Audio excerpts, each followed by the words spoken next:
Hey everyone, it's Michelle. Welcome back to my channel. In today's video, I'm going to be sharing with you my current go-to no foundation, sometimes no concealer, very minimal makeup routine. Prior to the pandemic and working from home, I've actually been playing around with this routine since my last no foundation routine video. I just felt like I could make that routine a lot more minimal, a lot quicker to do, especially in the morning time before going to work. I also find because my skin is clear, I feel a lot more confident not wearing a lot of makeup in general. Also, I don't know about some of you, but for me, for my drier skin type, especially during the colder months, my skin seems to not like fuller coverage foundations a whole lot. I noticed that I just flake a lot more, dry patches pop up, and I also find that my skin looks a little bit cakey and dehydrated throughout the day. So if I can make a minimal routine work, that is great, especially because with this type of routine where there's no foundation and maybe super minimal concealer, I can actually reapply moisturizer and SPF over it. Alright, to start off with this makeup routine, I find the key thing to it is wearing a primer. Primers I find tend to be a good bridge between skincare and makeup, and the one that I featured last year was the Tatcha Silk Canvas. The reason why I like this is because it is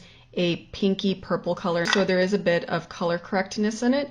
So if I applied a thin layer all in my T-zone area, I just found my face to look a little bit brighter and even. I like reaching for this one in the summertime. I found when I was using it during the winter last year, my face felt a little bit drier, so that's why I decided to use the liquid silk canvas during the colder months. What I like about these primers in particular is that I find they lead towards the skincare side of the beauty spectrum. So like I said, with this primer in particular, because there is a slight bit of color correctness in it, I find it just reduces my use of concealer in general, and also it just helps with the longevity of my blush or bronzer that day. So for this, I am going to take just half a pump to start off with, just that much, and I'm actually going to zoom you in right now. I'm just starting with the half pump, and I'll just start off with one side of my face just so you can see. This one says you could put it across your eye as well. So as you can see right now, this side looks a smidge brighter than this side. Okay, I'm going to take a bit more now and do the other side. I just really like how this does its job as a primer of gripping onto makeup.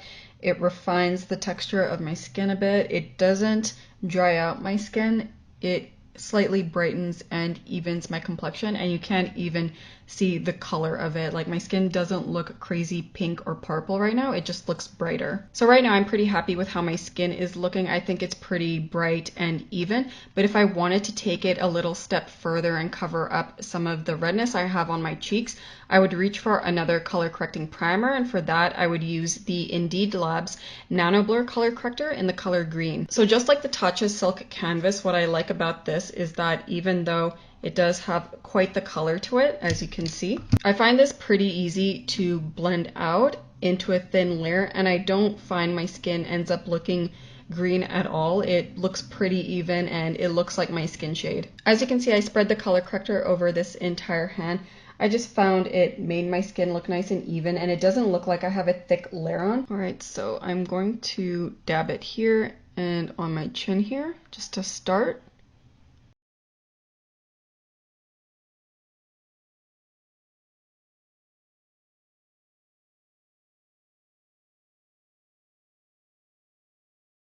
Even though it's pretty sheer, you do want to make sure you blend it in well, because you can sometimes see some streakiness close up on your skin. It's not very noticeable at this distance, but when you inspect your skin up close, you'll notice it. And as you can see, it's not like a stark green, it's actually blending in pretty nicely. It's working well over another primer. So after applying that green color correcting primer, I feel like the redness that I have on my nose is more diminished, same with my cheeks, and I feel like my nose area here is a little bit brighter as well. And just like that, we are done with the base. Now I'm going to move on to the rest of my makeup, which is going to be even quicker to do. So first things first, I'm going to brush my brows. And honestly, because I had my brows microbladed, technically I don't really need to go in with product, but I personally like using a bit of colored brow gel just to make it look more filled. And for that, I'm going to be going in with the Glossier Boy Brow in the color brown. I just find this is the best color for my brows. Just nice and slightly filled, making my brows look fuller. I haven't microbladed my brows since the beginning of 2018 when I went for my one and only touch-up, and I've just been using brow gel ever since. I think that's money well spent. Alright, next I'm going to just curl my lashes. And that is it for eye makeup. Usually for a minimal makeup look, I always liked reaching for mascara, but during the colder months, my eyes are definitely drier, and because I want to put more moisturizer around my eyes, I find mascara tends to smudge a lot. And the thing is, to prevent it from smudging, I need to powder the eye area more, and I feel like it's just a vicious cycle of my skin feeling drier, dehydration lines coming around my orbital bone. So for me, the best thing has been to just not wear any mascara at all. That way I can just keep this area nice and moisturized. Really, if I want to keep it super minimal, I would just go in with gloss. This is the Fenty Beauty Gloss Bomb in Fenty Glow.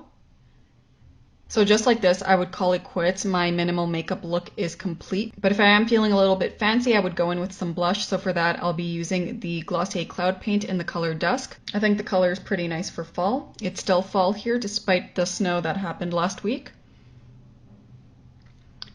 So I'm gonna just put it on top of my cheeks like that and lightly pat it in. It's just looking a little bit intense, so I'm just gonna blend it out with a beauty blender. So it may seem weird that I'm applying a blush considering that I purposely canceled out some redness on my cheek areas, but the thing is, that type of flush, it was kind of patchy looking. It wasn't a nice even flush across my cheeks. So by canceling it out, I'm canceling it out at the front here, making the center of my face look even. And when I apply the blush, the only color you see on my cheeks is where I want it to be. And now blotting my lips a little bit, I'm gonna go in with a matter lipstick, and for this I'll be using the Glossier Generation G lipstick in the color Cake. I find this color with the cheek color just goes hand in hand really well. And I like this formula. It's like a nice blotted look, and it's pretty comfortable on the lips.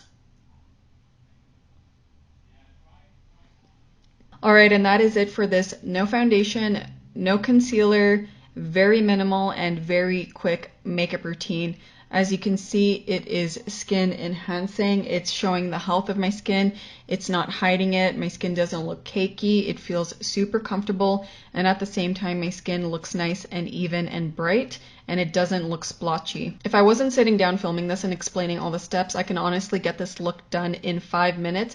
And for me, that is perfect if I had to go to the office. As always, I hope you find videos like this helpful and informative. If you did enjoy this video, please give it a like, subscribe to my channel down below for future videos, leave a comment if you have any questions or recommendations, and I will see you all soon. Ciao.